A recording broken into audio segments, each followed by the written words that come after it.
Welcome to Instruction Discussion, our weekly look at the latest topics and trends in education affecting schools here on Long Island and schools around the world. Whether you're a teacher, parent, or student, listen for tips and strategies to help you navigate the educational landscape.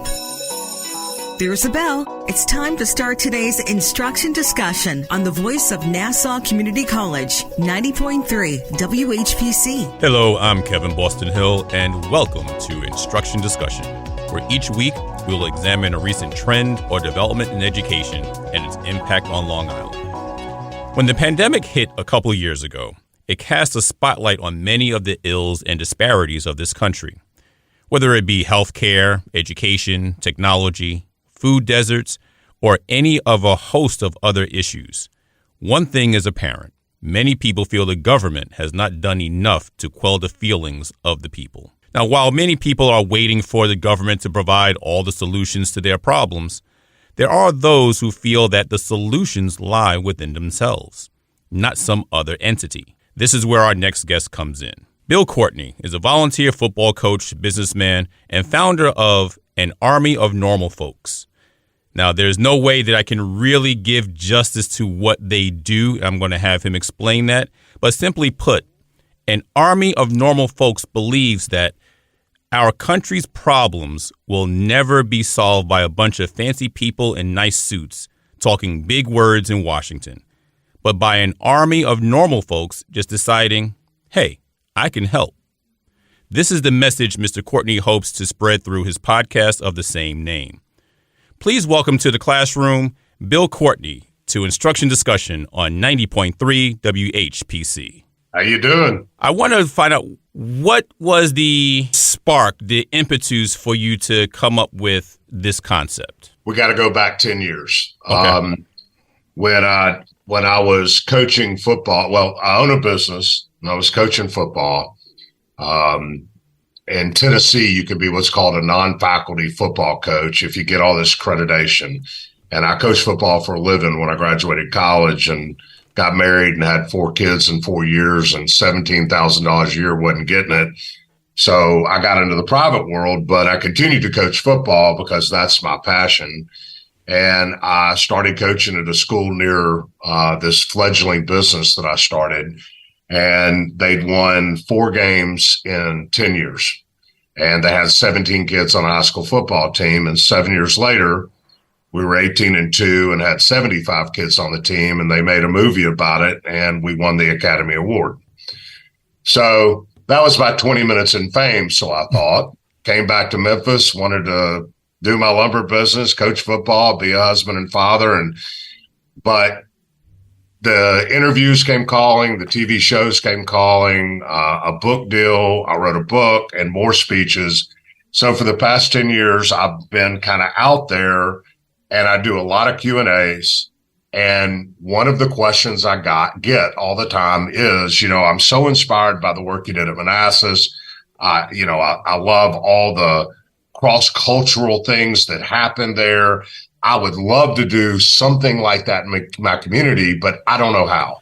Mm-hmm. And I mean, you can always say, well, get off your butt and just go ask. But I get people's insecurities. I get people's fears, and I get people's, all of the entanglements that accompany getting out of your comfort zone and doing something that you are passionate about. Maybe you have a skill to, but you don't know how to start. And candidly, after 1,000 different Q&As and speeches, I've answered every question I've been asked pretty satisfactorily, except that one. And so fast forward to about a year and a half ago, I was being interviewed, and I said, there are neighborhoods in Memphis and Birmingham and Little Rock and LA and New York and every other big city in this country where when you drive by the neighborhood or maybe the off-ramp, they're the places you think to yourself, well, for God's sakes, this is not where I want a flat tire tonight. Right. Those neighborhoods. And then as you pass safely by, you kind of peer over the edge of the viaduct, or you look in your rearview mirror and you think to yourself, as you look down on that despair and that poverty and that disenfranchisement and that abject loss, and you say to yourself, somebody ought to do something about that one day. And I don't think that sentiment means a damn thing. I think you need to cock that rearview mirror about 15 degrees to the left and say, maybe I ought to do something about that one day, because although I think there's some well-intentioned programs that started decades ago, the government has screwed many of those up. Many of them, I would argue, have become almost paternalistic. And therefore, I think the government has proven woefully inadequate. And as you said, the smart people on CNN and Fox use some big words nobody ever uses in conversation. They're not doing any good. In fact, their power class is, and their finances are propagated by dividing us. And so I'm sick of it. And I think really, if we're going to break the proverbial chains and we're going to address the cultural issues that are hitting us in the face today, it's just going to take an army of normal folks that see a place of need and say, I can help. And it doesn't matter if you're Black, white, Asian, Hispanic, male, female, gay, straight, Christian, Jewish, Hindu, Muslim, agnostic, whatever. There is absolutely one thing, regardless of who we are, where we come from, or what our realities are, that we can all rally around. And that is when somebody does something for the good of their fellow man and their community. That's what I said on the interview. About 8 months later, a production company called Iron Light Labs out of Chicago called. They said, we would like you to host a podcast called An Army of Normal Folks, and we want you to go around and interview people that are normal, not the ordained, not A-listers, not the politicians, normal folks who have normal problems with family and finances, and they don't do great things in their community because they're wonderful people. They do it despite their difficulties, like all normal people have. Tell their stories, make them interesting and redemptive, real, but also in doing so, build a community so that all of our guests, all of us, our producers, we all share our personal contact information after each episode, so that if somebody's listened and they're motivated by what they heard, the answer now to the question, how do I do it? You call people who've done it, and there's a community of people to support you. And then you just go out in your community where your discipline meets your passion and do some good. So that's the idea behind An Army of Normal Folks. Wow, that's a mouthful, and there's a lot to unpack there. And one of the things I want to start with is when you were talking about giving the example of driving through the neighborhood that you wouldn't want to get a flat tire in, and you're looking in your rearview mirror, I immediately thought of the song "Man in the Mirror" by Michael Jackson. Right? It's a great looking at the man in the mirror. Exactly. I'm going to start. Yeah. I'm going to start with the man in the mirror, because I'm asking him to make a change.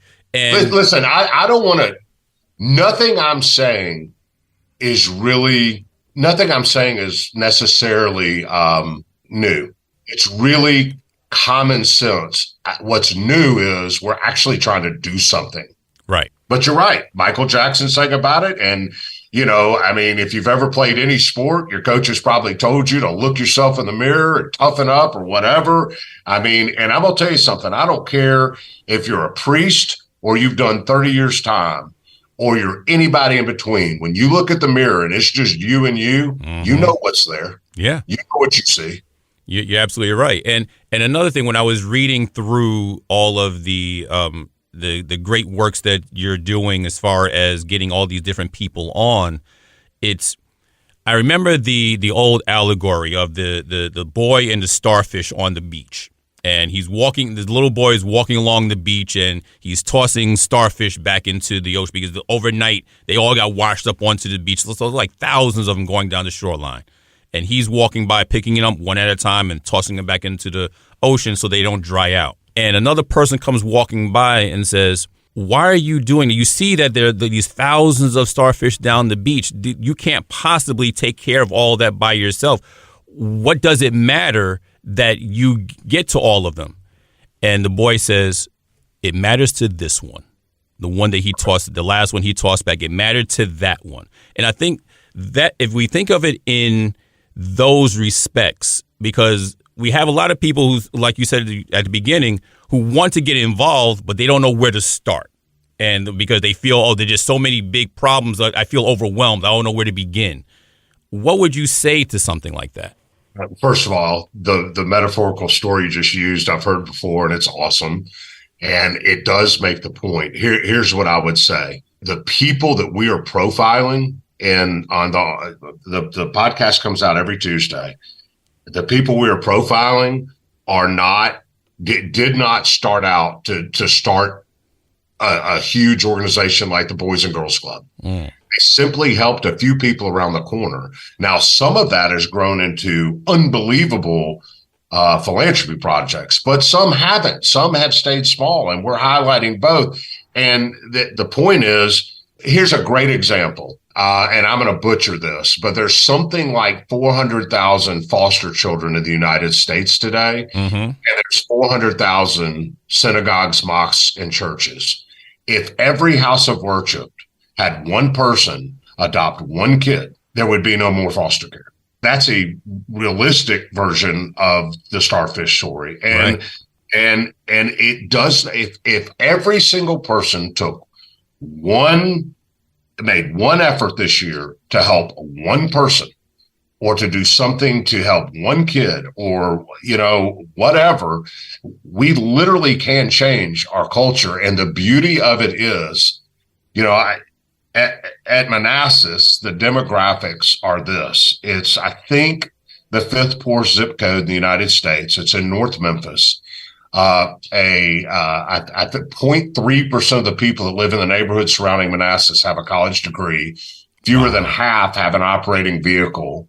And an 18-year-old male is 3 times more likely to be incarcerated or dead by his 21st birthday than it is to have a job. Wow. That's the demographics. It's bad. It is what the movie sensationalized. Meanwhile, you got this white dude who's a business owner.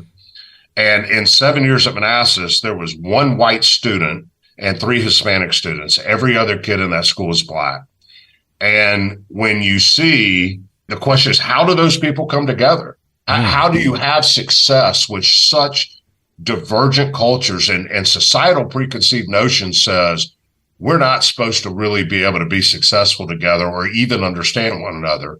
And here's what happens. The beauty of all of this is when you start serving and when you start working, you learn so much more about yourself and about other people than anything you could give. And the growth that happens as a result of that work in you is actually greater than the effort you put into, serve in whatever capacity you're serving. And the point is, not only can an army of normal folks help fix a lot of things that need to be fixed in our country, the effort in and of itself, when you bring a large diverse group of people together, is we can fix a lot of cultural things too, because we can learn about one another.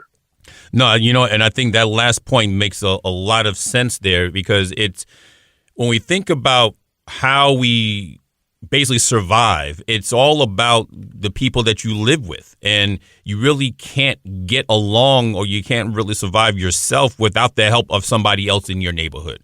There's always somebody that you're going to need the help from. So you come together, and just putting in more of a scientific term, it's always been said that, but if you look at our DNA, you'll find that we are all much, much, much more alike than disalike. Right. I think it's only 0.001% of us, of our DNA, that is different. So the vast majority of our DNA is the same. So, it is the same. And the vast majority of our fears, our goals, our inhibitions, and our desires are the same. We all want to be healthy and happy and safe. We all want our children to do better than we did. Nobody that's not a sociopath chooses a crap life, or and the success of your life should not be determined by the zip code at the time of your birth. And we have cultural issues that the government and the fancy people are never going to fix. They can spend all the money in the world, but as long as they sit in New York and DC and spew what they spew, they're not on the ground. They're not helping anybody on the ground. But you know what? They're not. It's our job. It's every one of our job. And look, man, my dad left home when I was 4. My mom and dad, my dad never had anything to do with me. My mother was married, divorced 5 times. My mom's 4th husband shot at me down a hallway with a 38 caliber pistol, and I had to dive out a window to save myself. That's where I come from. All right. So we have this problem when you see a 50-year-old white guy who's been married to his wife for 30 years and has 4 well-adjusted kids that all went to college and has a business with 140 employees driving a nice car down the street. You think you know who I am, and you do not. You have no idea where I came from. Right. Likewise, you see the kids like I coached at Manassas from the hood with the demographics I shared and all tatted up. You think you know what you see, and I'm here to tell you, you do not. You have no idea how bad those kids just wanted an even playing field and opportunity at life.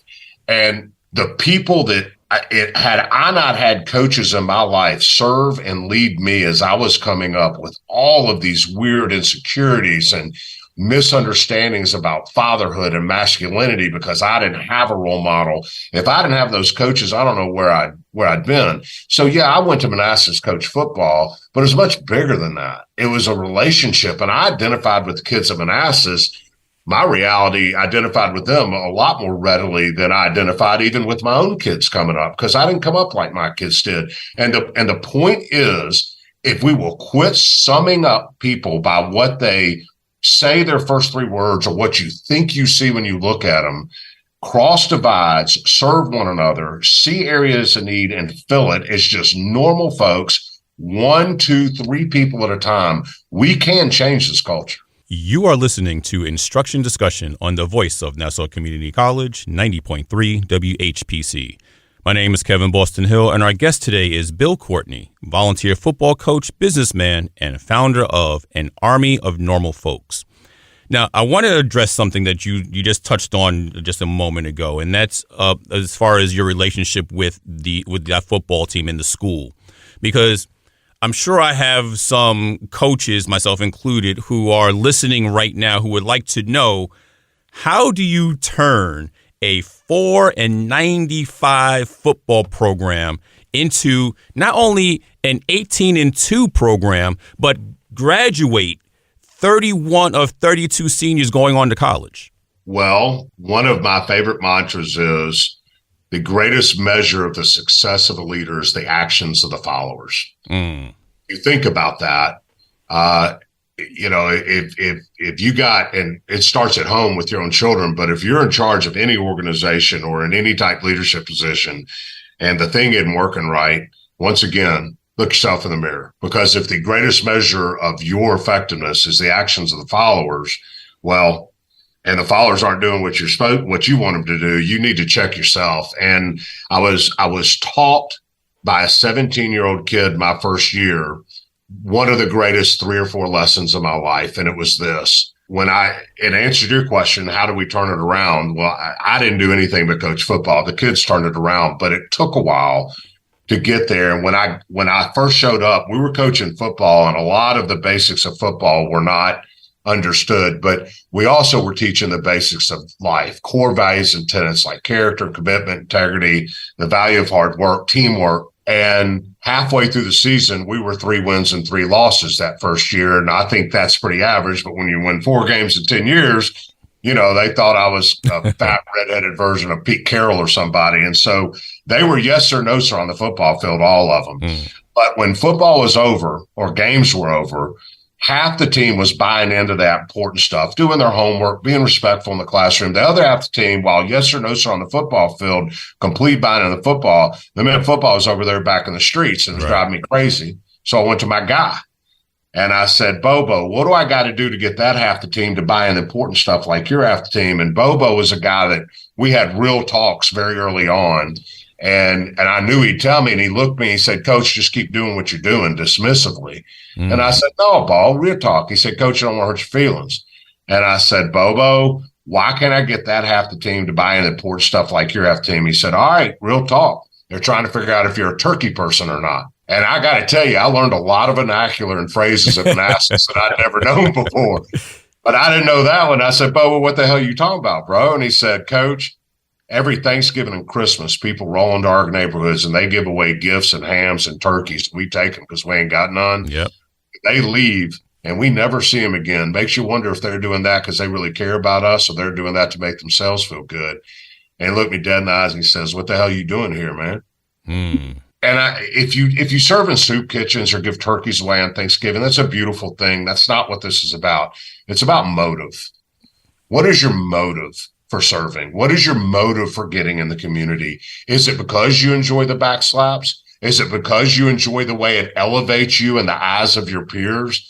Is it because you have a philanthropy project at work and you're required to do it and you go out and do it because it's the right thing to do? But what's your motive?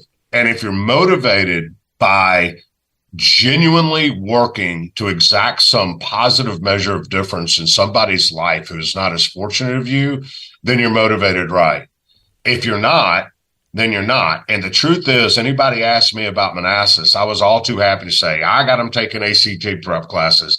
I got them winning ball games. I got them to uniform. Anytime anybody asked me anything about Manassas, I had to tell them everything I was doing. Meanwhile, these kids, some of them were getting called sellouts for doing their homework, and they were getting, because they were going through a cultural shift.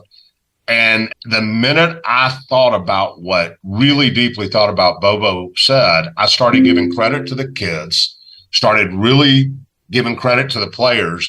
And then all of a sudden, those kids started coming around that weren't buying into me, because the truth is they saw exactly what I was.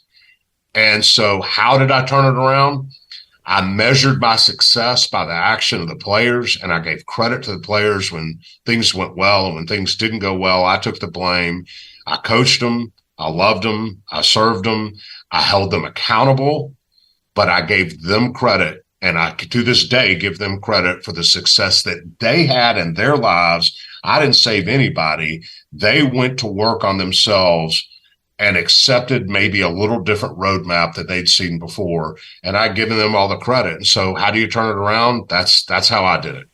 No, I think that's really important, because as you were talking, I was thinking about the parallels to teaching and education, and how with teachers, something that I tell the teachers that I work with all the time is that students don't care how much you know until they know how much you care. So you can come in with all your fancy degrees and doctorates and this, that, and the other, but until that student who's sitting in the back corner, who had to dodge bullets on their way to school, whose stomach is grumbling because they haven't had a good meal in the last 3 days, until they figure out that you have their best interests at heart, you're not going to be able to teach them a thing. Absolutely true. But when you do that, and when they do buy in and find out that you're not a turkey person, that you're not a fraud servant, but you're doing it for the right reasons, man, they'll go to work. They will go to work. And again, like I said, the blessing of the work I did there was what I learned and how my life was enriched. And that is the payoff to joining the quote proverbial army of normal folks. Is you're gonna have an opportunity to do some really good things, but the real opportunity is what you're going to learn about yourself, about culture, about other people, and how so similar we really are. Now, I have a lot of people who are listening right now who are sitting here thinking to themselves, okay, how do I get involved? I want to be able to reach out to this network of this army so that I can also do my part. So first question is, how do you choose who comes onto your podcast? And two, how can others get involved with an army of normal folks? Second question first. CoachBillCourtney.com is my personal website. At I am Coach Bill is all the social media. It's there. You can go to normalfolks.us, which is the Army of Normal Folks website, and download an Army of Normal Folks on iHeart, Apple, Spotify, wherever you get podcasts, and listen, and join. And you will become part of a community that gets a newsletter. And man, it's really important to understand that each of these shows are so diverse that they should be all entertaining and redemptive and inspirational, but not all of them are going to speak to you and your talents. But if you listen long enough, certainly eventually something will. How we choose them, it's a lot of work, but there are thousands of people in this country doing amazing things. Their stories just aren't told because our media doesn't get rewarded by telling redemptive stories. They get rewarded by telling. We can have a singular issue, and if you watch CNBC, CNN, Fox, and Newsmax, you would think you are on two alternate planets as they are presented. And it's just enough is enough. Right. We're going to talk about truth, right? And so we find first episode, this thing only came out 2 weeks ago, and we're already top 20 in the world on Apple. And it speaks to these guests. The first guy was Officer Tommy Norman, who has revolutionized community policing in the face of all of what we've been up against on policing the last 4 years. The next person is a girl named Ann Malum, who at 26 years old was bulimic and dealing with addiction in her family, and her cheap therapy was running. And she ran by a homeless shelter and decided to get some homeless guys to go jogging. And she has now converted 35 previously homeless people to jobs and homes. The one that just came out today is John Ponder from where you're from, Brooklyn, 26 years of crime. And he now has the most successful reentry program in Las Vegas in the country. The national recidivism rate is in the 70s, and his recidivism rate of returning citizens from the penitentiary is only 8%. And he does, Wow. And he does it by each one of the people in this program. He matches up with a sheriff, an FBI agent, or a Las Vegas Police Department guy that likely locked him up, and that policeman becomes their mentors. And what's happened is these people now respect the law because they respect the person behind the badge. But really not more importantly, but equally important, those cops are starting to see these felons as human beings. And so this weird relationship is starting to evolve. And so you got cops, you got felons, you got runners, it's unbelievable the different stories we have. And we search all over the internet and find these people and call them up and tell them what we're doing. And we go see them, and they're all face-to-face. They're all in person. And we have real conversations with normal folks who have real struggles and do amazing things despite those struggles, to show every listener that we're all normal. We all have real normal problems, but it doesn't prohibit us from doing something in our communities. And I'm going to leave us right there, because I know we could actually go on for another half hour or so, but I'm going to have to cut us short right there with that thought that we all have our issues, we all have our problems, but we can all take a moment out to help one other person. And that's all it takes a lot of times. Each one teach one, and what's the old Calgon commercial? I'll tell two friends and they tell two friends, and so on and so on. And I think that's really all that it takes. But we would certainly like to thank our guest today, Bill Courtney, volunteer football coach, businessman, and founder of an Army of Normal Folks, for coming on to our show today. Appreciate you having me. Once again, my name is Kevin Boston Hill, and thank you all for listening to Instruction Discussion, right here on the voice of Nassau Community College, 90.3 WHPC.